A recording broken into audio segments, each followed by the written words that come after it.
News channel India news Uttar Pradesh Uttarakhand और आपके साथ मैं दीप्ति द्विवेदी। आपको बता दें कि इस वक्त उत्तर प्रदेश की 13 लोकसभा सीटों पर जो है वो वोटिंग जारी है और इन सब के बीच वोटिंग का जो आंकड़ा है 11 बजे तक का वो आपको बता देते हैं। आपको बता दें 7वें चरण के लिए वोटिंग जारी। देवरिया में 11 बजे तक में 28.01% मतदान हुआ है और इसके साथ ही गाजीपुर में 11 बजे तक में 27.49% वोटिंग हुई है।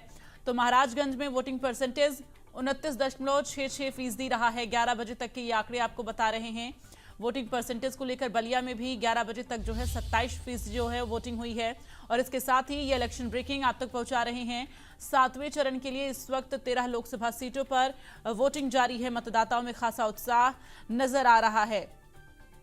तो 11 बजे तक में जो वोटिंग परसेंटेज सामने आया है उसकी जानकारी लगातार हम आप तक पहुंचा रहे हैं। इसके साथ ही आपको हर एक तस्वीर दिखाने की कोशिश कर रहे हैं मतदान केंद्रों की कि किस तरह से मतदाताओं में उत्साह नजर आ रहा है। इसके साथ ही क्या कुछ अलग तस्वीरें देखने को मिल रही है, चूंकि तमाम मतदान केंद्र ऐसे हैं जहां पर अलग अलग दिलचस्प तस्वीरें सामने आ रही हैं। मतदान इस वक्त आपको बता दें लगातार जारी है, जहां पर मतदाताओं में भारी उत्साह नजर आ रहा है। वहीं लोगों से ये अपील की जा रही है, इंडिया न्यूज भी अपील कर रहा है अपने दर्शकों से कि आप बढ़ चढ़कर वोटिंग करें, अपने मताधिकार का प्रयोग करें, क्योंकि लोकतंत्र का ये महापर्व है और 5 साल में एक बार ऐसा वक्त आता है जब आपको अपने मताधिकार का प्रयोग करना होता है। इसके साथ ही देवरिया से बड़ी खबर यह है कि दिव्यांग मतदाता में उत्साह देखने को मिला है। मतदान को लेकर उत्साह नजर आया है दिव्यांग मतदाता कर्मी में। आपको बता दें लोकतंत्र के महापर्व में बढ़ चढ़कर हिस्सा लिया जा रहा है। लगातार हम इस बात का जिक्र कर रहे हैं कि तमाम मतदान केंद्र ऐसे हैं जहां पर अलग तस्वीरें, दिलचस्प तस्वीरें जो है सामने आ रही हैं। जो 100 साल से ऊपर के बुजुर्ग हैं उनमें भी उत्साह मतदान को लेकर नजर आ रहा है और ऐसे में ये तस्वीरें जो है हम आपको दिखा रहे हैं दिव्यांग मतदाताओं की। जो बुजुर्ग मतदाता हैं उनकी भी तस्वीरें हम आप तक पहुंचाने की कोशिश कर रहे हैं। तो ये अलग अलग जगहों से तस्वीर आ रही, लेकिन जो तस्वीर आपको दिखा रहे हैं वो देवरिया की तस्वीर है, जहां पर इस वक्त आप देखिए दिव्यांग मतदाताओं में जो उत्साह नजर आ रहा है वो साफ तौर पर लोगों के बीच एक संदेश देने की कोशिश है कि आप भी अपने घर से निकले और अपने मताधिकार का प्रयोग करें, वोटिंग परसेंटेज में इजाफा हो और इसके साथ ही देश में जो है एक सशक्त सरकार बन सके।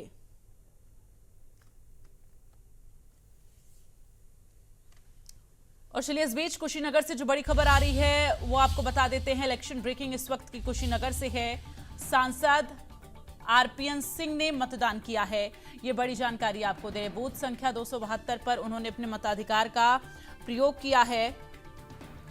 तो आरपीएन सिंह ने लाइन में लगकर अपने मताधिकार का प्रयोग किया। मतदान के बाद आरपीएन सिंह का बयान भी सामने आया है। सशक्त भारत के लिए मतदान बेहद जरूरी है, अपने बयान में कहा है आरपीएन सिंह ने। तो कुशीनगर से ये बड़ी जानकारी।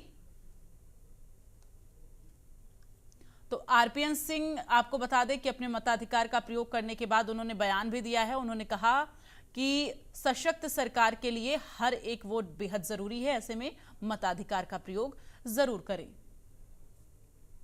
तो इस वक्त उत्तर प्रदेश की 13 लोकसभा सीटों पर वोटिंग जारी है। देखिए साफ तौर से आज सुबह से जो ट्रेंड गोरखपुर मंडल की हैं, जो सारी सीटें अभी तक वहीं चर्चा हो पाई है, साफ तौर से एक तरफा ही वोट गिर रहा है। लोग विकसित भारत के लिए वोट दे रहे हैं। प्रधानमंत्री जी के नेतृत्व में के तीसरे बार उनको मुख्यमंत्री बनाने के लिए लोग पूरा खुलकर, आप समझ सकते हैं इलेक्शन खत्म, कांग्रेस पार्टी तो अब एग्जिट पोल में भी नहीं आए। इलेक्शन आता है, कुछ अफवाहें करते हैं, कुछ हल्ला मचाते हैं, उनको खुद पहले से मालूम होता है हारना है। तो इस तरह की अफवाहें से उनको लगता है कि अगर कुछ वोट अगर हम डिस्टर्ब कर लेंगे, और ये तो साफ तौर से ये जो मुद्दे आप बात कर रहे हैं इस पे भारतीय जनता पार्टी का जो स्टैंड है बिल्कुल क्लियर है। प्रधानमंत्री जी ने कई बार इसको दोहराया है कि इसमें कोई बदलाव नहीं होगा, परंतु विपक्ष जो है कांग्रेस और इंडिया अलायंस वो साफ तौर से इलेक्शन आते हैं तो तभी दिखाई देते हैं, अफवाहों के सारे इलेक्शन लड़ते हैं और जानते हैं कि पहले से हारना है, तो अब एग्जिट पोल में भी इसे हार गए। और जैसे साफ तौर पे भारतीय जनता पार्टी ने कहा है, डरो मत, फेस करिए, हारने पे भी आपको आगे आना चाहिए और जवाब देना चाहिए। कहाँ भाग रहे हैं? ध्यान करना, भगवान का ध्यान करना भागना होता है। जिनको सनातन के बारे में पता नहीं है, अगर मंदिर में जाना, और ध्यान रखना, ये भागने की बात होती है। मुझे बड़ा दुख होता है कि जो लोग इस तरह की टिप्पणियां कर रहे हैं। तो इस वक्त उत्तर प्रदेश की जिन 13 लोकसभा सीटों पर वोटिंग हो रही है, ऐसे में गोरखपुर सीट जो है इस वक्त बेहद महत्वपूर्ण। वहां से बीजेपी के प्रत्याशी हैं रवि किशन, मौजूदा सांसद भी हैं। फिलहाल उनसे हमारे सहयोगी सुशील कुमार ने बातचीत की है, सुनिए उन्होंने क्या कुछ कहा है।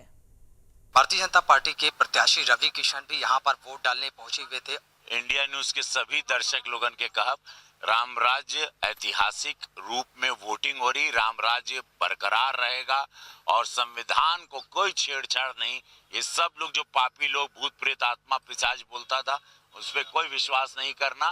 मोदी युग, मोदी राम राज्य, मोदी योगी राम राज्य बरकरार निरंतर चलेगा।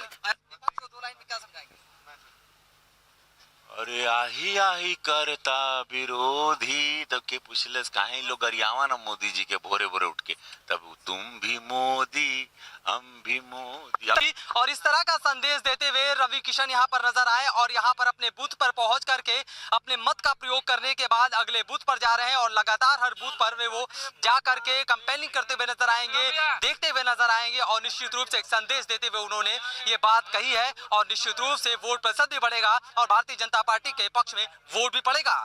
वीडियो जर्नलिस्ट अजीज के साथ Sushil Kumar, India news, Gorakhpur.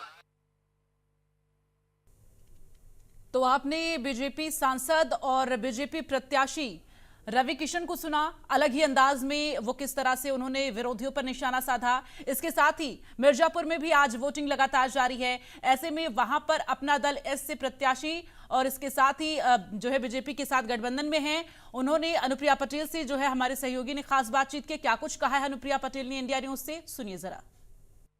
Mirzapur 79 Lok Sabha seat पे जो है हार्ड सीट है। एक और जहां मोदी की सरकार जो है तीसरी बार सरकार बनाने का प्रयास कर रही है, वहीं पर यहाँ जो है अनुप्रिया पटेल जी तीसरी बार जो है चुनावी मैदान में उन्होंने मतदान कर दिया। हम उनसे बात करेंगे किस तरीके का मिजाज है, क्या मतदाता सोच रहे हैं और क्या कहना चाहेंगे।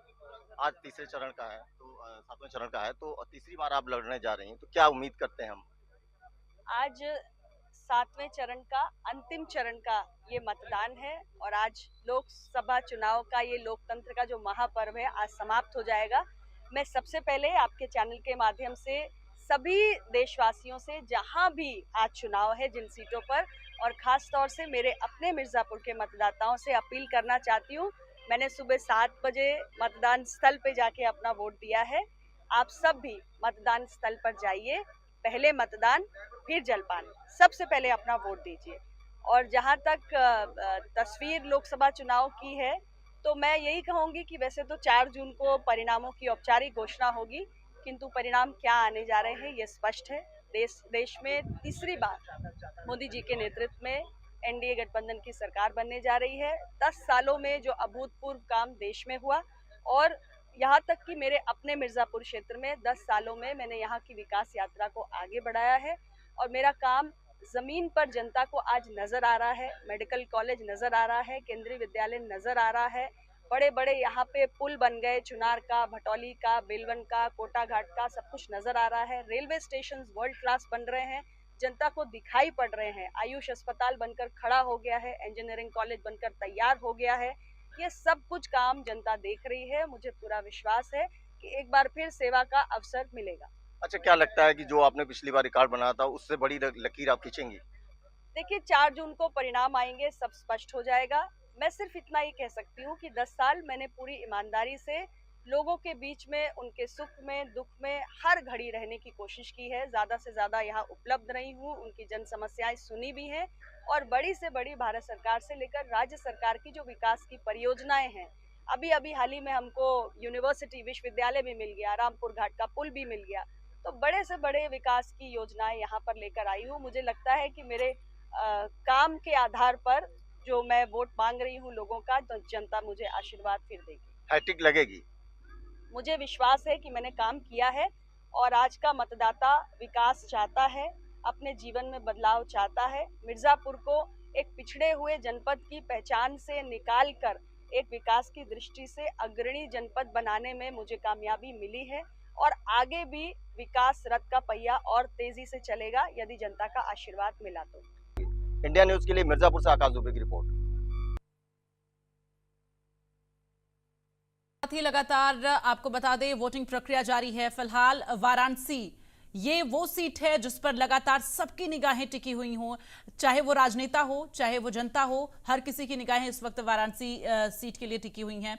ऐसे में वाराणसी से हमारे साथ आकाश यादव जो है संवाददाता लाइव जुड़ रहे हैं ज्यादा जानकारी के लिए। गोरखपुर से हमारे साथ सुशील कुमार जुड़ रहे हैं। सबसे पहले आकाश, आपका रुख करते हुए इस वक्त वाराणसी में क्या चुनावी माहौल नजर आ रहा है, मतदाताओं में कितना उत्साह नजर आ रहा है? चूंकि देखिए दोपहर का वक्त हो चुका है, मतदाताओं की जो लाइनें हैं उसमें वृद्धि हो रही है या कमी नजर आ रही है या सुबह जैसा उत्साह नजर आ रहा है?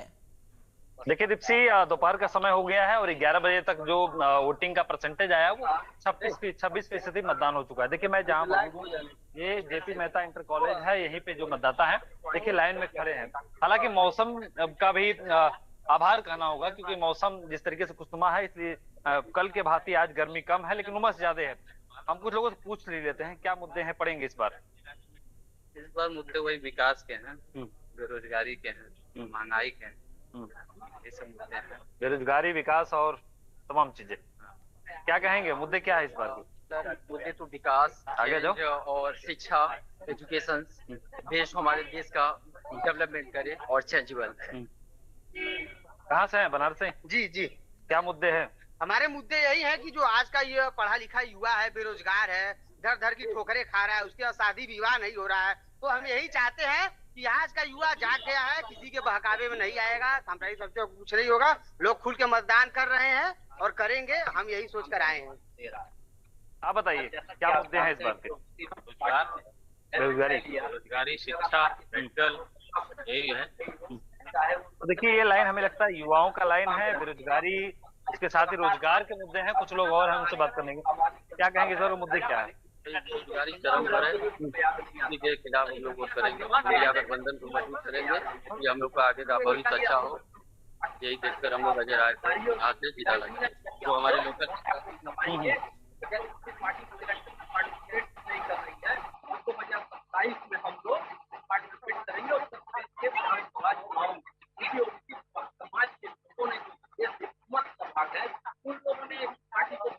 तो इस वक्त तस्वीरें आप देख पा रहे हैं। आकाश में आपको रोकूंगी, इस वक्त आप तस्वीरें हम लगातार दिखा रहे हैं। अब गोरखपुर का रुख करते हैं, वहां से हमारे संवाददाता सुशील लगातार हमारे साथ बने हुए हैं। सुशील, जरा बताएं गोरखपुर में इस वक्त वोटिंग को लेकर क्या जानकारी है, किस तरह से तस्वीरें जो है इस वक्त मतदान केंद्रों की नजर आ रही हैं? देखिए बिल्कुल गोरखपुर में भी मतदान सुबह से चल रहा है। 7 बजे से मैं तस्वीरें आपको दिखाऊं, मैं सेंट एंड्रयू डिग्री कॉलेज में हूं और आप तस्वीरें देखिए कि किस तरीके से भीषण गर्मी के बाद भी जो लोगों के अंदर उत्साह है वो साफ नजर आ रहा है। लोग यहां पर पहुंच रहे हैं अपने मत का प्रयोग करने के लिए और बाकायदे मतदान करने के लिए यहां पर आए हुए हैं और बारी बारी करके मत का अपने प्रयोग कर रहे हैं। तो कहीं ना कहीं जो एक उत्साह है वो लोगों के चेहरों पर साफ नजर आ रहा है और यही वजह है कि यहाँ पर जो लोग बढ़ चढ़ करके हिस्सा ले रहे हैं। आप वोट क्या लग रहा है कि किस तरह का संदेश दे रहे हैं? आज भी मतदान कर रहे हैं, अभी पहुंच रहे हैं। पिताजी को मैं वोट डलवा दूं, 96 ईयर ओल्ड है। अरे वाह, क्या बात है, इतने बुजुर्ग लोग भी वोट डालने पहुंच रहे हैं। तो ये कार कर जाने बिल्कुल तमाम ऐसे लोग हैं। मैं आपको और आगे की तस्वीरें दिखाऊंगी, देखिए किस तरीके से लोग उत्साहित हैं और यहाँ पर वोट डालने के लिए पहुंच रहे हैं, क्योंकि यहाँ पर बारी बारी करके वोट डाल रहे हैं। एक बड़ा पर्व है, काली शंकर जी भी मौजूद है, क्योंकि ये भी यहाँ पर वोट डालने आए हुए थे। एक बड़ा पर्व है, इस पर्व को आप भी जो है उससे सहभागी बनने आए हैं। किस तरह का ये उत्साह आपको नजर आ रहा है और आज आपने वोट डाला है, क्या कहना है? भाई निश्चित तौर पर ये लोकतंत्र का पर्व है, संविधान के द्वारा प्रदत्त हमें वोट का अधिकार प्राप्त है और वोट की शक्ति के माध्यम से हमें अपनी राष्ट्रीय सरकार बनाने का अधिकार है। मगर ओबीसी पार्टी का, जैसा कि आप जानते हैं, 20 अप्रैल को रजिस्ट्रेशन संपन्न हुआ, इलेक्शन कमीशन के द्वारा मिला और हम लोगों ने लगातार सभी पार्टियों को देखा, चाहे वो कांग्रेस पार्टी रही हो, चाहे वो समाजवादी पार्टी रही हो, चाहे भाजपा की पार्टी हो, जो भाजपा सरकार है, सब सत्ता में रहे मगर जाति जनगणना की सब वो बात नहीं करते जब सत्ता में रहते हैं और आबादी के अनुसार भागीदारी की वे बात नहीं करते जब वे सत्ता में रहते हैं और सत्ता से हटते ही वे घड़ियाली आंसू गिरा करके ओबीसी और पिछड़े वर्ग की बात करना अभी आप यहाँ पे अपने मत का प्रयोग करने आए हैं, आप क्या समझते हैं, आपने क्या वोट किया है? हम लोगों ने नोटा पे दबाया, जैसा कि आप जानते हैं नोटा दबाया है। ओबीसी पार्टी ने, पदाधिकारी और जो कार्यकर्ता थे, इन्होंने निर्णय लिया ये सारी की सारी पार्टियां पिछड़े समाज के वोट से लूटने का काम की हैं। तो हमारे लिए अब हम 2027 के लिए खुद अपनी सरकार बनाएंगे, जिसमें हमारे लग सारा ओबीसी समाज हमें वोट करेगा। मगर इसमें हमने कह दिया जो ओबीसी समाज है वो अपनी अंतरात्मा के अनुसार जो कम घात को वोट करने का काम करे। देखिए कि ऐसे भी लोग हैं जो अभी भी उपयोग कर रहे हैं, क्योंकि उनके हिसाब से कोई भी वो प्रत्याशी या कोई भी पार्टी उस लायक नहीं है जो उनकी उम्मीदों पे खड़े उतरे। लेकिन तमाम जो ऐसे मतदाता है वो लगातार बूथ पर पहुंच रहे हैं और इनके अंदर उत्साह का वो प्रयोग करते हुए नजर आ रहे हैं। तो कुल मिला के कहते हैं कि 2024 के लोकसभा चुनाव का ये जो राष्ट्रीय इस पर्व में शामिल होने के लिए तमाम मतदाता दूर दराज से बूथों पर पहुंच रहे हैं। भीषण गर्मी के बाद भी वो अपने बूथ पर पहुंच के अपने मत का प्रयोग कर रहे हैं। और भी कुछ लोग हमारे साथ, ये आपने भी वोट किया है, कैसा लग रहा है आपको वोट करके? क्या समझ करके आपने वोट किया है? अब यही समझ के हम लोग किए हैं कि मतलब आगे कैसे सरकार चाहते हैं आप? कैसा जनप्रतिनिधि चाहते हैं? अच्छा सरकार चाहते हैं। बिल्कुल, अच्छा सरकार सब चाहता भी है। तो देखिए जो वोटर है वो किस तरीके से साइलेंट है, कुछ बोलना नहीं चाहता है, लेकिन उसे पता है उसे किसे वोट देना है और वो वोट दे करके चला भी आ रहा है, लेकिन किसी को जाहिर नहीं होने दे रहा है। बस इतना ही कह रहा है कि राष्ट्रवाद को लेकर के, विकास के मुद्दे को लेकर के वो वोट कर रहे हैं। जी बिल्कुल। और इस बीच आपको रोकते हुए सुशील, चूंकि महाराजगंज लोकसभा सीट पर आपको बता दें लगातार जो है सुबह 7 बजे से वोटिंग प्रक्रिया जारी है। ऐसे में जो है केंद्रीय राज्य वित्त मंत्री पंकज चौधरी जो है अब अपने मताधिकार का प्रयोग करने के लिए पहुंचे। तो महाराजगंज लोकसभा सीट पर सुबह 7 बजे से मतदान जो है वो शांतिपूर्ण तरीके से चल रहा है। मतदान केंद्रों पर मतदाताओं में लंबी कतार देखने को मिल रही है। भारी संख्या में महिलाएं और युवा हर कोई मतदान करने के लिए पहुंच रहा है। तो महाराजगंज लोकसभा क्षेत्र से बीजेपी एवं केंद्रीय वित्त राज्य मंत्री पंकज चौधरी अपने पूरे परिवार के साथ महाराजगंज सदर विधानसभा क्षेत्र के धेनुआ धनई स्थित कंपोजिट विद्यालय मतदान केंद्र पर पहुंचे, अपने मताधिकार का प्रयोग किए। ऐसे में उनसे खास बातचीत की गई है। पंकज चौधरी ने 10 साल से इस देश का जो परिवर्तन हुआ है, विरासत और विकास पर मोदी जी ने काम किया है, इस बात का जिक्र किया।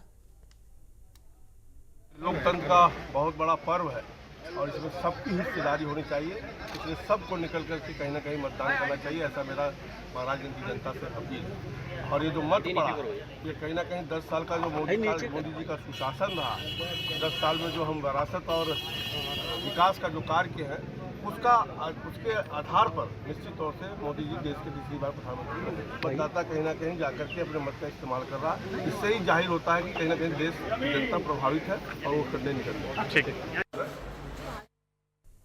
और आपको सीधे सुनवाते हैं इस वक्त आजमगढ़ से जो मौजूदा सांसद हैं और बीजेपी के प्रत्याशी जो गाजीपुर पहुंचे हुए अपने मताधिकार का प्रयोग करने के लिए, दिनेश लाल यादव। तस्वीरें हमने दिखाई, लेकिन ऐसे में सीधे वाराणसी का एक बार फिर से रुख करेंगे। आकाश हमारे साथ लगातार बने हुए हैं।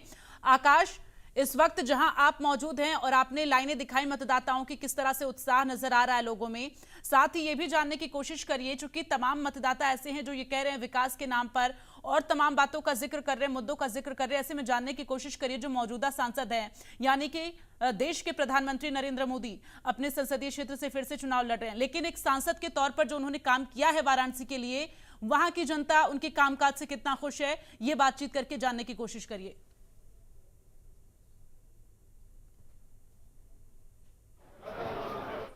वो ईवीएम के पास पहुंच रही है, यहीं से अपने मत का प्रयोग करेंगे। हम आगे वाले लाइन पे आप पहुंचे हैं। क्या मुद्दे होंगे इस बार के? मुद्दे क्या होंगे इस बार के? हमारे नेताजी से जवाब नहीं, आप बताइए मुद्दे। आप तो मताधिकार का प्रयोग करने जा रहे हैं, मुद्दे बताइए, मुद्दे क्या है? हम लोग को बेरोजगार इसमें है, इसीलिए बहुत दिक्कत हो रही है। बेरोजगारी मुद्दा है। आप बताइए क्या मुद्दे हैं इस बार के? मत का प्रयोग करने जा रहे हैं, सांसद चुनने जा रहे हैं जिन्हें दिल्ली में बैठाएंगे। मुद्दे तो होंगे मन में ना, क्या मुद्दे होंगे? अब हम जिसको देंगे अपना ये तो नहीं मत बताइए, आप मुद्दे बताइए। आप बताइए क्या मुद्दे हैं इस बार के? यही बेरोजगारी है। तो देखिए ये युवाओं की लाइन है, तो कहीं ना कहीं बेरोजगारी एक मुद्दा अहम समझ आ रहा है। हम अंदर भी चलें, कुछ लोगों से और बात करेंगे। क्या मुद्दे हैं इस बार के? बेरोजगारी, शिक्षा। आप बताइए इस बार के मुद्दे क्या हैं? कुछ ही देर बाद आप बटन टिप देंगे। सब ठीक है। सब ठीक है। आप बताइए मुद्दे क्या होंगे? सब सही है। मुद्दे क्या है? मुद्दे इस बार के तो देखिए, हाँ, कहीं ना कहीं देखिए बेरोजगारी मुद्दे हैं तो अजय राय के समर्थक हैं, क्योंकि युवा भी हैं, इनका मेन फोकस है रोजगार पे। तो कहीं ना कहीं ये जो लाइन है, ये अजय राय इंडिया गठबंधन के जो प्रत्याशी है उनके समर्थक अधिक दिख रहे हैं। हालांकि इसके पहले जब हमने बात किया है तो लोग विकास की बात कर रहे थे, तो पीएम मोदी के समर्थक कहीं ना कहीं दिख रहे थे। उनका मानना था कि प्रधानमंत्री को वोट देंगे तो कहीं ना कहीं जो विकास अब तक काशी में हुआ है और विकास होगा। देखिए, ये जेपी मेहता इंटर कॉलेज है और सुबह से ही यहाँ पे मत पड़ रहे हैं। हालांकि जो मौसम है वो काफी आज खुशनुमा है, इसलिए जो भीड़ है चली आ रही है। हालांकि अभी आधा पूरा समय बाकी है, अभी तक 26%, 11 बजे तक आंकड़े की बात करूं तो 26% मतदान हो चुके हैं, बाकी अभी प्रक्रिया जारी है। दीप्ति।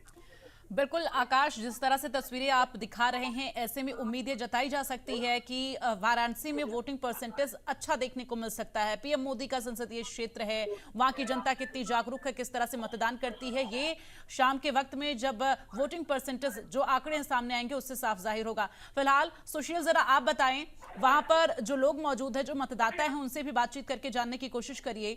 गोरखपुर के जो मौजूदा सांसद हैं रवि किशन, उनके कामकाज से वहां की जनता कितनी खुश है और आगे क्या डेवलपमेंट वो चाह रही है? देखिए, बिल्कुल ठीक कहा आपने कि ये एक बड़ा पर्व चल रहा है और इसमें सभी सम्मिलित होना चाहते हैं। मैं तस्वीरें आपको दिखाऊं और उसके बाद से यहाँ के जो वोटर, जो मतदाता है, जो मत देने आ रहे हैं, उनसे भी बातचीत करूंगा, उनसे भी जानने की कोशिश करूंगा कि वो क्या चाहते हैं। ये बताइए, आप वोट डालने आए हैं, अपने मौजूदा सांसद से, उनके काम से कितने खुश हैं आप? बहुत ज्यादा खुश है, बहुत ज्यादा अभी तो हमारे शहर के बहुत कुछ काम कर रहा है। क्या लग रहा है, कितना बदला है गोरखपुर की तस्वीर, कितना गोरखपुर बदला है? पूरा बदला हुआ है, जमीन आसमान का। अच्छा, यानी जो है आप अपने सांसद से काफी खुश नजर आ रहे हैं। बिल्कुल बिल्कुल, इसमें कोई चलिए, और भी मतदाताओं से हम बातचीत करेंगे। देखिए, और भी मतदाता कुछ आ रहे हैं, उनसे भी हम लाइव बातचीत करने की कोशिश करेंगे। आप ये बताओ कि ये किस चलिए, और लोगों से भी हम बातचीत करने की कोशिश करेंगे, लेकिन उससे पहले हम आपको तस्वीरें दिखाएं कि देखिए ये जो है सेंट एंड्रयूज डिग्री कॉलेज है और यहाँ पे आप तस्वीरें देखिए कि किस तरीके से यहाँ पर जो मतदाता है पहुंच रहे हैं और बाकायदा अपने मत का प्रयोग कर रहे हैं।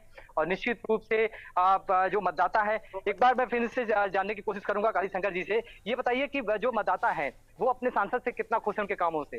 भाई देखिए, जो मतदाता है, जो उसकी मूलभूत आवश्यकताएं हैं, रोजगार, उसकी जो मूलभूत आवश्यकताएं हैं, अच्छी चिकित्सा व्यवस्था, अच्छी शिक्षा, तो भाई साहब तीनों को ये फेल है जितनी भी सरकारें हैं। तो निश्चित तौर पर जो मतदाता है वो अपने अनुसार अच्छा निर्णय लेने का काम।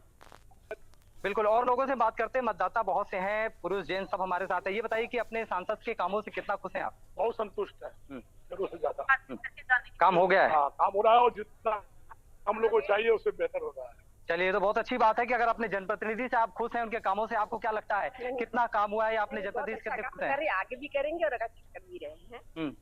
आप अच्छा वोट करने आए इतनी भीषण गर्मी में, तो किस तरह का उत्साह है? नहीं, बहुत है, मतलब तभी तो आ गए। पहले मतदान फिर जलपान। ये आपने बिल्कुल ठीक कहा, लेकिन धूप तो बहुत ज्यादा है। धूप नहीं पता चल रहा है, मतदान करना है, इसके लिए धूप को कुछ नहीं पता चल रहा है। कामों के लिए भी तो निकलते हैं, क्या कर रहे हैं? बाकी सब कामों के लिए भी तो निकलते हैं ना, तो वोट देने क्यों नहीं आएंगे? ये बात आपने बिल्कुल ठीक कहा है कि हर काम जरूरी है, लेकिन उससे पहले मतदान भी जरूरी है। कितना उत्साह है मतदान को लेकर? बहुत ज्यादा।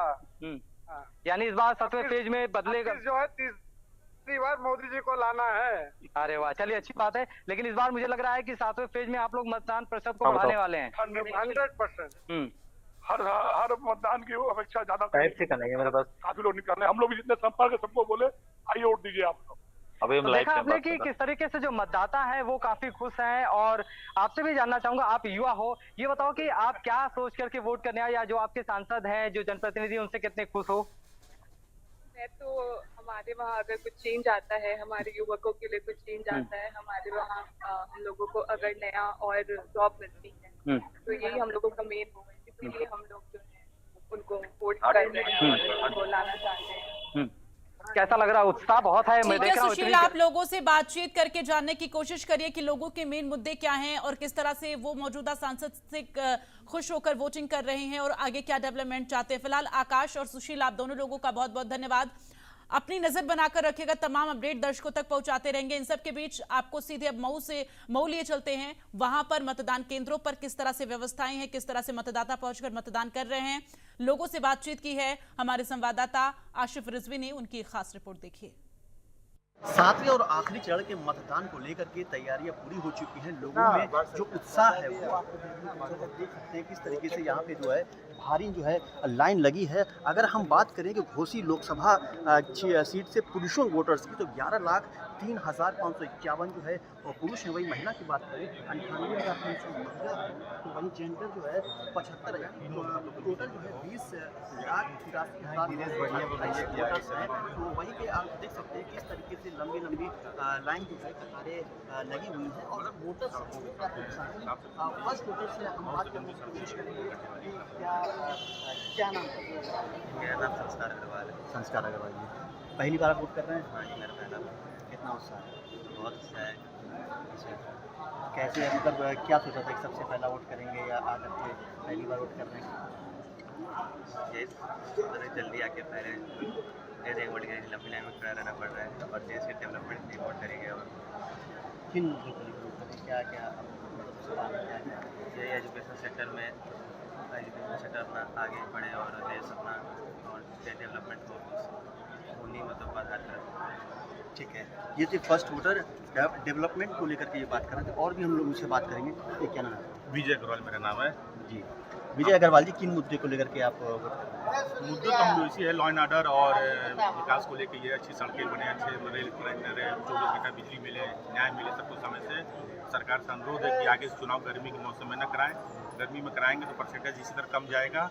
थोड़ा सा मौसम ठंडा रहे तभी वोटिंग करावें तो ज़्यादा अच्छा रहेगा, परसेंटेज बढ़ेगा। लोगों में उत्साह जो दिख रहा है उससे मुझे लगता है कि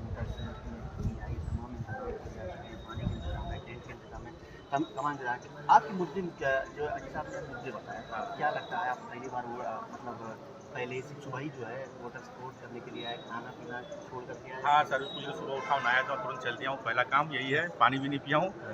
मैं पहले वोट मारूंगा, लेकिन यहाँ तो आते देख रहा हूँ उत्साह इतना ज़्यादा है कि मैं सोचा 10 लोग होंगे लाइन में, लेकिन यहाँ तो 50 सैकड़ों लोग लाइन में। उत्साह ज़बरदस्त है, लेकिन इसलिए कि सब में ठंडा ठंडा मौसम में मारने सुबह सुबह पहला काम मतदान, फिर जलपान वाला हिसाब है देश के लिए। पहला काम मतदान फिर जलपान। तो और भी लोग हमारे साथ मौजूद हैं जिनसे हम बात करेंगे, जो वोटर्स हैं, महिला वोटर्स हैं, वो काफ़ी उत्साहित हैं। इनसे हम बात करेंगे।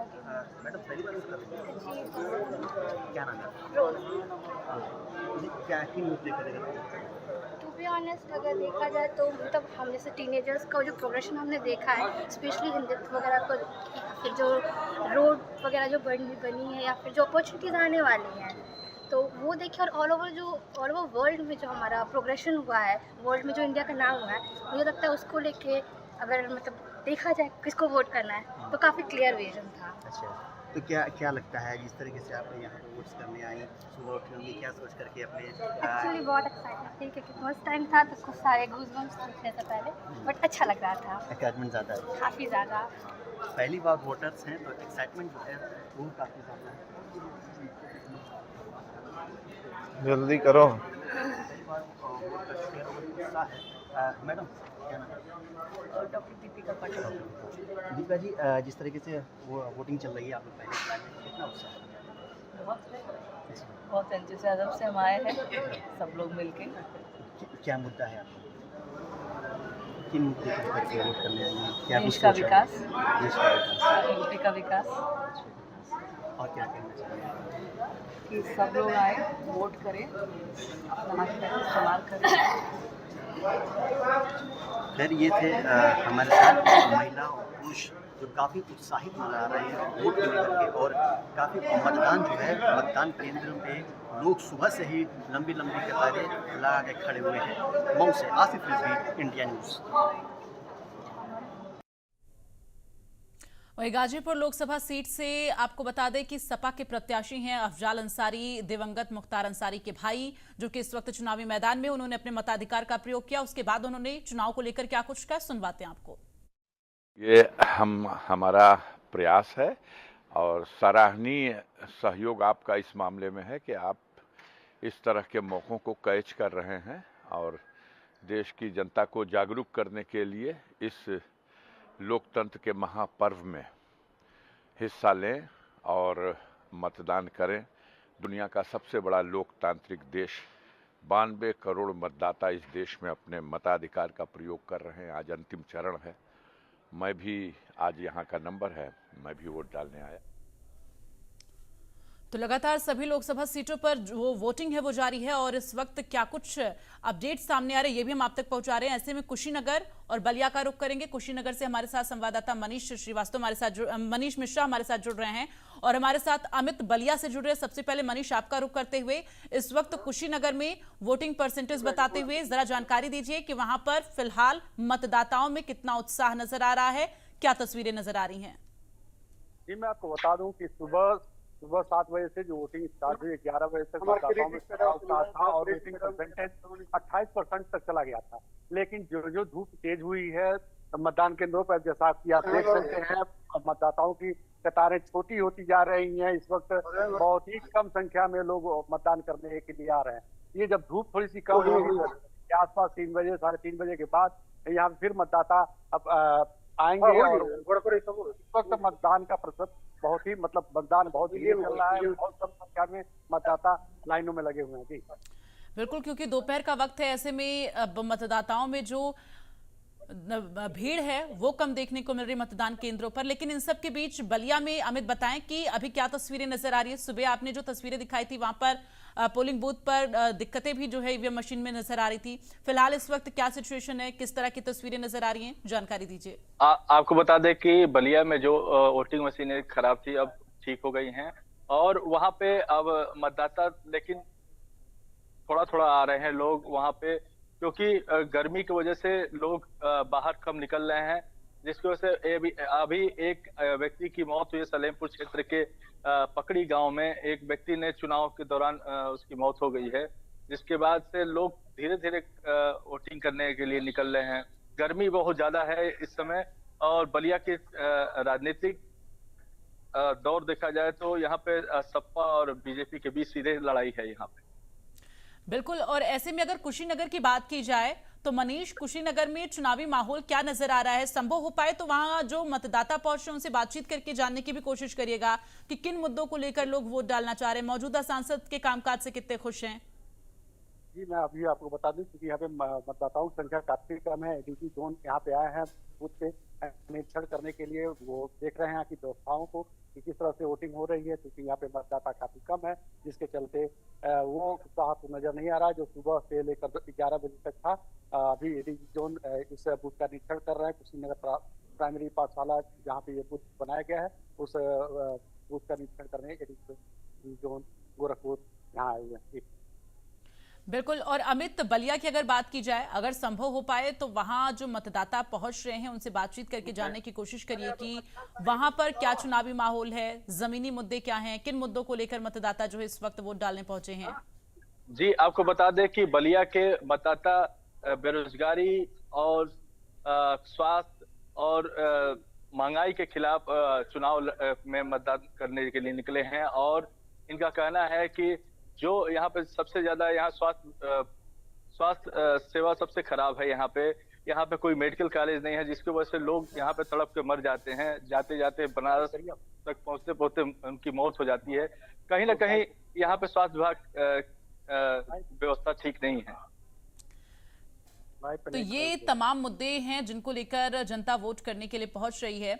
और मनीष, अगर कुशीनगर की बात की जाए तो वहां पर बीजेपी और अन्य राजनीतिक दलों के बीच में किस तरह की टक्कर नजर आ रही है? जनता का जो झुकाव है, जो माहौल है, वो क्या कहता है?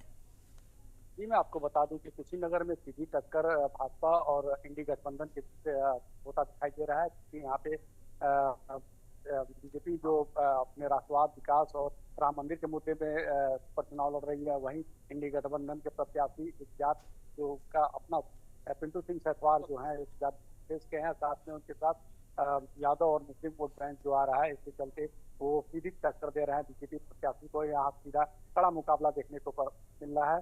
ये महंगाई, बेरोजगारी, साथ ही विकास और राष्ट्रवाद मुद्दा यहाँ पे आया गया है। जी। चलिए, तमाम जानकारी के लिए मनीष और अमित, आप दोनों लोगों का धन्यवाद। लेकिन अपनी नजर बनाकर रखिएगा, क्योंकि तमाम जो अपडेट हैं वो हम अपने दर्शकों तक पहुंचाते रहेंगे। इन सब के बीच वाराणसी आपको सीधे लिए चलते हैं। वाराणसी में महिला वोटर्स का क्या कुछ कहना है मतदान केंद्रों पर? महिला वोटर से हमारे संवाददाता, जो मुस्लिम महिला वोटर्स हैं, हमारे संवाददाता जमील अहमद ने उनसे खास बातचीत की है। इस चुनाव को लेकर क्या कुछ मुस्लिम महिलाओं का कहना है, सुनिए जरा। चुनाव के आखिरी चरण के मतदान जारी है और हमारी मौजूदगी जो है इस समय JGIC इंटर कॉलेज में है। तमाम मुस्लिम महिलाएं यहाँ पर हैं, बातचीत करेंगे, उनसे जानेंगे कि उनके जहन में किन मुद्दों को लेकर वो वोट करने के लिए यहाँ पर पहुंची थी। तमाम लोग हैं, बातचीत करते हैं। ये बताइए कि वोट करके आप आ रही हैं, क्या जहन में चल रहा था? किस मुद्दे को लेकर आपने वोट किया? ये महंगाई बहुत है। महंगाई बहुत है। और क्या चल रहा था दिमाग में? कुछ नहीं दिल में। आप ये बताइए कि आपके जहन में क्या चल रहा था जब आप वोट करने के लिए पहुंचे? महंगाई ज्यादा है और बाहर सब लोगों का काम करना पड़ रहा है, यही सब लेकर गए हैं। और मोदी जी कहते हैं विकास हमने बहुत कराया बनारस में रोजगार बढ़े हुए हैं, रोजगार पर्यटक बढ़े हुए हैं, उससे बनारस जो साड़ियाँ हैं वो नहीं समझ में आया कुछ ना। हम लोग का रोजगार है एकदम ठप है, रोजगार परेशानी ज्यादा है, और क्या बताएं। आप ये बताइए कि आपके जहन में क्या चल रहा था जब आप वोट करने के लिए अंदर गए? तो यही बुनकर ज्यादा परेशान है, बहुत ज्यादा दिक्कत, बैठे हुए हैं लोग, काम नहीं मिल रहा है। विकास की बात की जाए तो बनारस में विकास को किस तरह से आप देखती हैं? विकास को कमजोर है, दिक्कत है। रोड वगैरह अच्छे बने हैं, लाइट वगैरह अच्छी आती है? हाँ है भी, लेकिन इस वक्त दिक्कत है, थोड़ा दिक्कतें हैं। क्या और बेहतर होना चाहिए था आपके हिसाब से? कार ज्यादा हो, सड़क वड़क से क्या होगा? सड़क पे तो सोना नहीं है, घर में रहना है। जब कारोबार चलेगा तभी हम लोग आराम से घर में रहेंगे। अगले 5 साल जो सरकार बनेगी उसको आप किस तरह का एक संदेश देना चाहेंगे? उनसे क्या उम्मीद रखती हैं आप? बस यही उम्मीद है कि हम लोग के लिए रोजी अच्छी करें, रोजगार बेहतर करें। चाचा, आप बताइए कि आपके जहन में क्या चल रहा था? आप तमाम परिवार के लोग एक साथ जब वोट करने के लिए पहुंचे वहां पर, तो क्या जहन में चल रहा था? क्या यही है, बेरोजगारी, महंगाई है, एकदम बुनकरों का बुरा हाल है, एकदम काम धंधा से हम लोग परेशान है। 2 महीना से हम लोगों का कारोबार बंद है एकदम। किस तरह हम लोग जिंदगी गुजार रहे हैं हम ही लोग जान रहे हैं, बस कोई आवाज़ उठाने वाला नहीं हम लोगों का। देखिए, कुछ और भी मुस्लिम महिलाएं, उनसे बातचीत करेंगे। आपसे हम बात करना चाहेंगे कि आप वोट देकर आ रही हैं, क्या चल रहा था जहन में, किस मुद्दे को लेकर आपने वोट किया? अरे कांग्रेस को दिए हैं। क्या चल रहा था दिमाग में कि विकास, क्योंकि लगातार बहुत सारे विकास हुए हैं, तो उस विकास को आप किस तरह से देखती हैं? ना नहीं बोल पाएंगे। आप बताइए, आप क्या कहना चाहेंगे कि क्या चल रहा था आपके दिमाग में जब आप वोट करने के लिए पहुंचे? हम क्या बताएं आपको, कोई भी जीत सकता है, अब नहीं बता सकते कौन जीत सकता है। अब जो जीते वो भी अच्छा है, चलाएंगे तो दोनों सरकार बढ़िया चलाएंगे। अब बस ये बताइए कि बनारस में काम हुए हैं कि नहीं? हाँ, काम तो बहुत हुए हैं। क्या हुआ है? मोदी जी बहुत अच्छा काम किए, सब कुछ किए हैं। अब देखिए जीतता कौन है, अब ये नहीं बता सकते। तो ये बताइए कि कारोबार की बात हो रही है, कई मुस्लिम महिलाएं कह रही हैं कि कारोबार बहुत ठप है, बहुत। हाँ है, इस समय तो बहुत ज़्यादा है ठप। अब ये नहीं बता सकते कि अब क्या होगा। अभी तो बहुत ज़्यादा मंदा चल रहा है, वहाँ गरीब तो बहुत रो रहे हैं, क्या करेंगे। तो कारोबार तो बेहतर हुआ पहले से, क्योंकि पर्यटक बढ़े हुए हैं, बुनकर। इस समय तो बहुत ज़्यादा खराब है, इस समय तो बहुत ज़्यादा खराब है, बहुत लोग के कारोबार नहीं हो रहा है। अच्छा, ये बताइए कि अगले 5 साल के लिए सरकार जो बनने वाली है उसको क्या आपकी तरफ से क्या सजेशन होना चाहिए कि वो बेहतर काम करे? अब हम नहीं बता सकते, बस कर ही जाने। देखिए, तमाम मुस्लिम महिलाएं हैं जिससे हमने बात की, तमाम लोगों का कहना है कारोबार को लेकर थोड़ा से दिक्कतें हैं और सरकार को ये सोचना चाहिए कि बुनकर समाज को लेकर काम करे। हालांकि कुछ महिलाओं ने यह भी कहा कि प्रधानमंत्री नरेंद्र मोदी के जो काम है वो बेहतर है, चाहे वो इंफ्रास्ट्रक्चर के मामले में हो, चाहे फिर रोड के मामले में हो, या फिर अन्य कामों को लेकर। तो दोनों तरफ लोगों का मिजाज है, लेकिन सवाल इस बात का है कि उनके मिजाज में जो था उस मिजाज को लेते हुए उन्होंने वोट किया है। अब देखना होगा कि 4 तारीख को जब नतीजे आएंगे तो किसके पाले में वो नतीजा जाता है। वाराणसी से जमील अहमद, इंडिया न्यूज़। और अब सीधे चलेंगे अपने संवाददाता के पास चंदौली, वहां से अवनीश तिवारी हमारे साथ जुड़ रहे हैं और देवरिया से हमारे साथ घनश्याम मिश्रा लाइव जुड़े हुए हैं। सबसे पहले चंदौली का रुख करते हुए अवनीश, चंदौली में हमेशा से देखा गया है चुनाव के दौरान जो जातीय समीकरण रहा है वो काफी ज्यादा हावी देखा गया है। इस बार के चुनाव में जातीय समीकरण किस तरह से नजर आ रहे हैं?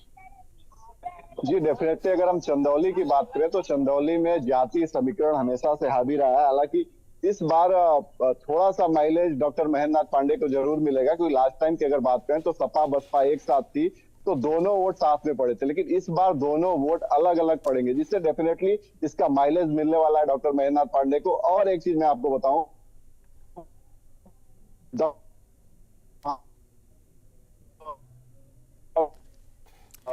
ठीक है, मैं आपके पास लौटूंगी अवनीश। ऑडियो जो है आपकी वो सही से नहीं पहुंच पा रही है। इस बीच घनश्याम का रुख करेंगे। घनश्याम, जरा बताएं, देवरिया में अगर जातीय समीकरण को देखा जाए तो क्या वहां पर भी जातीय समीकरण नजर आ रहा है हावी होता हुआ क्या इस बार के चुनाव में? ये देवरिया लोकसभा चुनाव का है जिसमें ये जातीय समीकरण भी आ रहा है। जैसे एक पूर्व विधायक और प्रवक्ता रह चुके हैं अजय अखिलेश प्रताप सिंह, एक वो चुनाव लड़ रहे हैं, जबकि शशांक मणि है वो भी योग्य हैं और उनके पिता भी जनरल भी रहे हैं, पूर्व सांसद भी रहे हैं, उनके लड़के लड़ रहे हैं।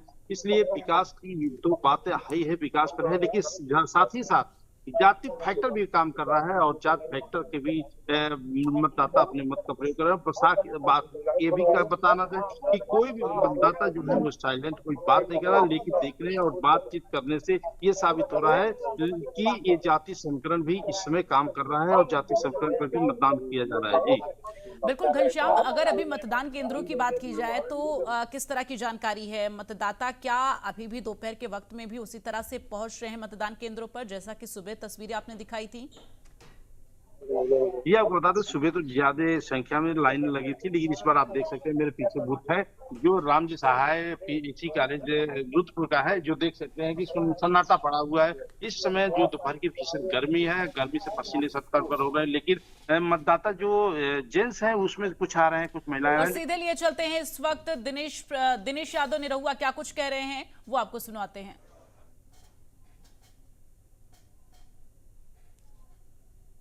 आज भारत पूरी दुनिया में शक्तिशाली बना है और भारत का डंका पूरी दुनिया में बज रहा है, तो कोई भी अपना वोट खराब नहीं करेगा। और सब लोग जानते हैं कि भारत को विकसित राष्ट्र बनाना है, तो हमको यही अपना मतदान करके ही हम बना सकते हैं। 4 का जश्न जनता कैसे मनाएगी? जो 90 करोड़ वोटर है वो थोड़ा गा के बता दीजिए तो सुने लोग आपको। मुझे लगता है कि इस बार प्रभु श्री राम के उत्सव में जैसे लोग शामिल हुए थे, थोड़ा सा और आगे चलते, जैसे शामिल हुए थे लोग, वैसे ही 4 तारीख को एक बार फिर से आप देखेंगे इस देश में, इस देश के तरक्की के लिए, भारत को विकसित राष्ट्र बनाने के लिए फिर एक जश्न मनाया जाएगा और जनता जो है उसके लिए तैयार है।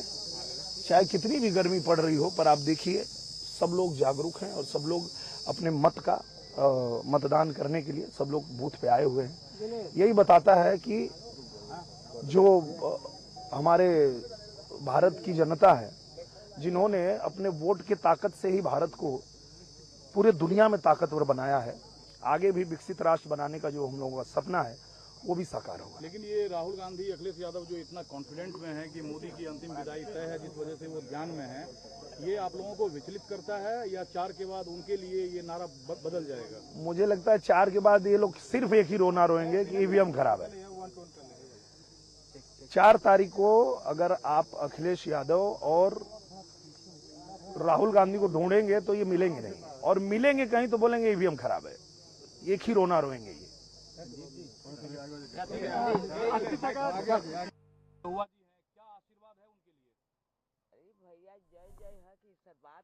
उर्फ निरहुआ, जो कि आजमगढ़ से बीजेपी के प्रत्याशी हैं और गाजीपुर में अपने मताधिकार का प्रयोग करने के लिए पहुंचे हुए थे, जिनकी तस्वीरें हमने आप तक पहुंचाई। फिलहाल एक बार फिर से चंदौली का रुख करते हुए लगातार वहां से संवाददाता अवनीश हमारे साथ बने हुए हैं। अवनीश, अगर आवाज आप तक सही से पहुंच पा रही हो तो आप जरा बताएं। आप जातीय समीकरण को लेकर बता रहे थे कि चंदौली में जातीय समीकरण हमेशा से चुनाव में किस तरह से हावी रहा है। की अगर बात करें तो यहाँ पे जाति समीकरण हावी था। इसीलिए मैं आपको बताऊं लगभग 14,000 जो वोट था उससे ही डॉक्टर महेंद्रनाथ पांडे जीत पाए थे। बहुत कम वोट का मार्जिन था।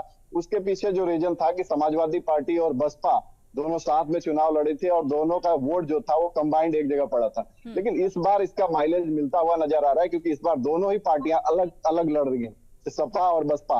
और तीसरी चीज है जो कहा जा रहा है बसपा बी टीम के तौर पे है, वो डेफिनेटली दिख भी रहा है, क्योंकि उसके जो प्रत्याशी है कहीं भी प्रचार करने नहीं गए, एक दो जगह के अलावा।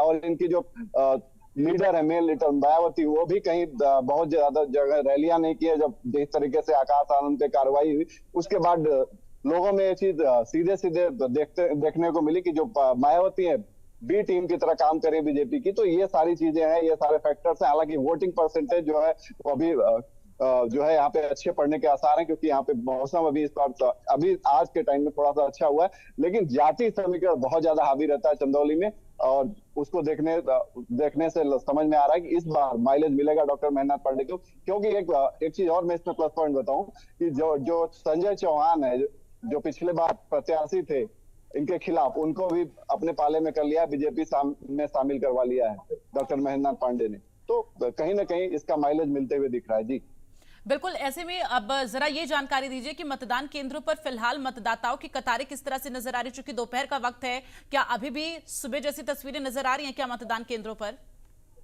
अभी हम एक गांव के मतदान केंद्र पे हैं, आप देख सकते हैं वहाँ पे कुछ महिलाएं हैं जो अभी भी कतार में, हालांकि छांव की व्यवस्था की गई, लेकिन दोपहर का समय स्टिल आप देख सकते हैं कतार में महिलाएं और कुछ पुरुष हैं जो लगे हुए हैं और जो वोट करने के लिए लगे हुए हैं। कुछ लोग भी हैं वोट करके आए हैं, वोट करने जा रहे हैं। बात कर लेते हैं, क्या मुद्दे होंगे वोट करने के? जहाँ तक बात है, आपने सभी लोगों ने आप लोगों ने बताया कि चूंकि ये थोड़ा सा रूरल एरिया है हमारा, और यहाँ पे जाति समीकरण काफी मायने रखता है। आपका क्या मुद्दा होगा? हमारा मुद्दा तो थोड़ा सा डेवलपमेंट को लेके है। जहाँ तक डेवलपमेंट की बात है और विकास की बात है, काफी अच्छा शासन रहा है अभी तक डॉक्टर महेंद्रनाथ पांडे का। तो इसमें कोई दो राय नहीं है कि लोग मोदी से अभी भी उतना ज्यादा प्रभावित है जितना कि पहले के चुनाव में। थोड़ा सा पॉपुलैरिटी कम हुआ है, लेकिन अभी भी आज की जो पिछले चुनाव में फैक्टर था कि हमारे साइलेंट वोटर है। तो ठीक है अवनीश, आप लोगों से बातचीत करके जानने की कोशिश करिए क्या कुछ लोगों के मुद्दे हैं, किन मुद्दों को लेकर लोग वोट डाल रहे हैं। फिलहाल तमाम जानकारी के लिए घनश्याम मिश्रा आपका और अवनीश तिवारी आपका बहुत बहुत धन्यवाद। फिलहाल अपनी नजर बनाकर रखेगा, तमाम जो अपडेट हैं वो हम लगातार अपने दर्शकों तक पहुंचाते रहेंगे। लेकिन इस बीच बलिया से जो बड़ी खबर आ रही है वो बता दें अपने दर्शकों को। इलेक्शन ब्रेकिंग इस वक्त की ये है कि बुजुर्ग की अचानक गिरकर मौत का मामला बलिया में सामने आया है। मतदान के लिए लाइन में बुजुर्ग लगे हुए थे और ऐसे में एक बुजुर्ग आपको बता दें जिनकी मौत हो गई है। बूथ संख्या 257 पर वोट देने के लिए बुजुर्ग पहुंचा हुआ था, जहां पर उनकी मौत हो गई है। लाइन में लगे हुए थे, अपने बारी का इंतजार कर रहे थे, लेकिन उससे पहले आपको बता दें कि उनकी मौत का मामला जो है वो सामने आया है। तो ये इलेक्शन ब्रेकिंग बलिया से आपको दे रहे हैं, जहां पर एक बुजुर्ग की मतदान के दौरान मौत हुई है। अचानक वो चक्कर खाकर गिरे और उसके बाद उनकी मौत हो गई है। तो जिसके बाद अब ये आपको बता दें मतदान के लिए जो लाइन में लोग लगे हुए थे उनमें भगदड़ मची, लेकिन इन सब के बीच मतदान के लिए लाइन में जो बुजुर्ग लगे थे, तस्वीर आपको दिखा रहे, देखिए जैसे ही वो गिरे हैं लोग आनन फानन में उन्हें अस्पताल पहले छाया में ले जाने की कोशिश की गई, उसके बाद अस्पताल तक ले जाने की कोशिश की गई होगी। लेकिन इन सब के बीच देखिए एम्बुलेंस की तस्वीरें भी सामने आई हैं।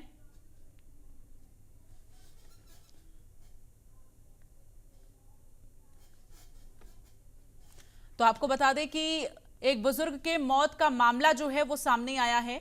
तस्वीरें आपको ये दिखा रहे हैं।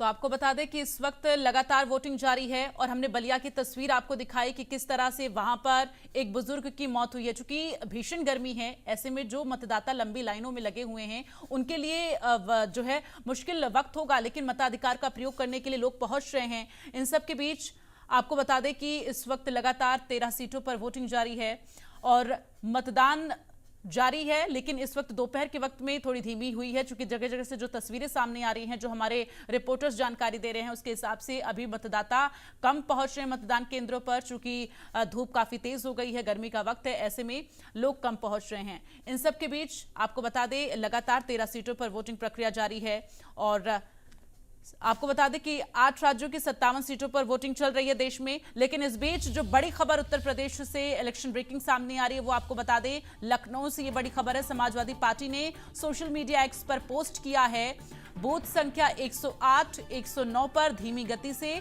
मतदान जारी है, मामले में संज्ञान ले चुनाव आयोग। ये सपा की तरफ से अपील की गई है चुनाव आयोग के लिए, ये जो है निष्पक्ष मतदान सुनिश्चित हो। सपा ने ये कहा है अपने सोशल मीडिया एक्स पे जो पोस्ट किया उसके जरिए।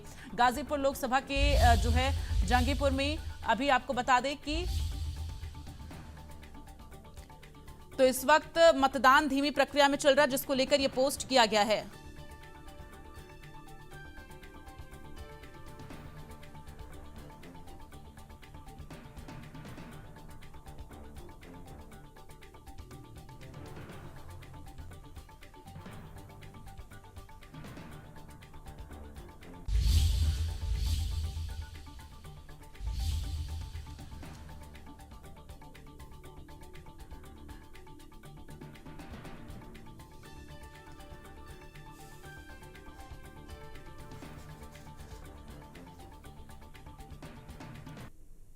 तो आज लगातार वोटिंग जारी है, ऐसे में तमाम लोकसभा सीटों से एक खास तस्वीरें सामने आ रही है। हम जिक्र करने जा रहे हैं मोहनलालगंज का, जहां पर आपको बता दें, माफ करिएगा, महाराजगंज का। वहां पर जिस तरह की तस्वीरें सामने आई हैं, ऐसे में आपको बता दें नगर पंचायत स्थित एक जो है प्राथमिक राजकीय विद्यालय में एक तस्वीर सामने आई है, जहां पर औषधीय पौधों का वितरण किया गया है और वो क्षेत्र है, वो छावनी है सीएम योगी आदित्यनाथ का। वहां पर पौधे का वितरण किया गया है, लेकिन मतदाताओं में किस तरह का उत्साह है, किस तरह की तस्वीरें नजर आई हैं, आपको दिखाते हैं। हम पूर्व माध्यमिक विद्यालय कुनाड़ी खास में हम मौजूद हैं और यहाँ पर एक आदर्श ग्रीन मतदाता केंद्र बनाया गया है, जहां मतदाताओं को वोट डालने के बाद एक पेड़ दिया जाएगा, जो वो पेड़ ले जाके अपने घर या आसपास के लोगों पर जगह लगाएंगे, जिससे हरियाली बनी रहेगी। हमारे साथ कई लोग हैं, बातचीत करेंगे और जानेंगे कि क्या कुछ खास है। ये बताइए कि आपका क्या नाम है? मेरा नाम धर्मेंद्र कुमार निषाद है। ये बताइए कि मतलब ये किस मुद्दे पर आपने यहाँ पर वोट की है? अपने देश के विकास के, स्वास्थ्य और शिक्षा को लेकर के मैं मतदान किया। और आप हाथ में पेड़ लिए हुए हैं, क्या ये पहली बार मिला है, लेकिन बहुत अच्छी बात है कि हमारी सरकार जो है पर्यावरण को लेकर चिंतित है। जिस तरह से प्रदूषण बढ़ रहा है, ऑक्सीजन घट रहा है, इसको लेकर बहुत अच्छी बात है। चलिए हम और बात करते हैं। क्या नाम है आपका? ये बताइए किन मुद्दों पर आप ये वोट करने आए थे, क्या आपका मकसद था? विकास में ये आपके हाथ में पेड़ मिला हुआ है, क्या ये हमेशा मिलता है कि पहली बार? ये बताइए सर कि ये आप पेड़ लिए हुए हैं और इस पेड़ को आप क्या करेंगे?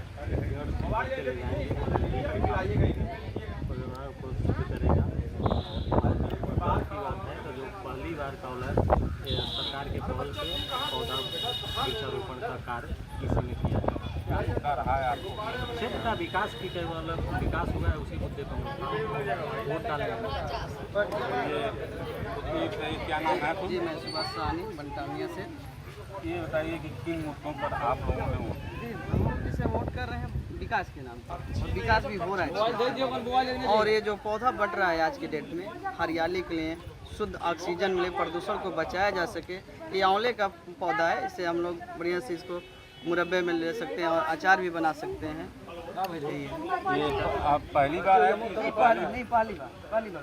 तो हम लोग काफ़ी लोगों से बातचीत की हुई। यहाँ पर एक जो पर्यावरण को देखते हुए पौधा दिया जा रहा है, और पौधे में कुछ एलोवेरा है, कुछ आंवला है, जो खाने के भी योग्य है और जिससे लोगों की सेहत भी बनी रहेगी, हरियाली भी बनी रहेगी। सोनाड़ी देवी से मनोज कुमार चतुर्वेदी, इंडिया न्यूज। तो महाराजगंज में ये खास तस्वीरें देखने को मिली है जहां पर वोट डालने के बाद लोगों को पौधा दिया गया है और ऐसे में मतदाताओं में भी इसको लेकर उत्साह नजर आया। फिलहाल यह वक्त एक छोटे से ब्रेक का है। ब्रेक के उस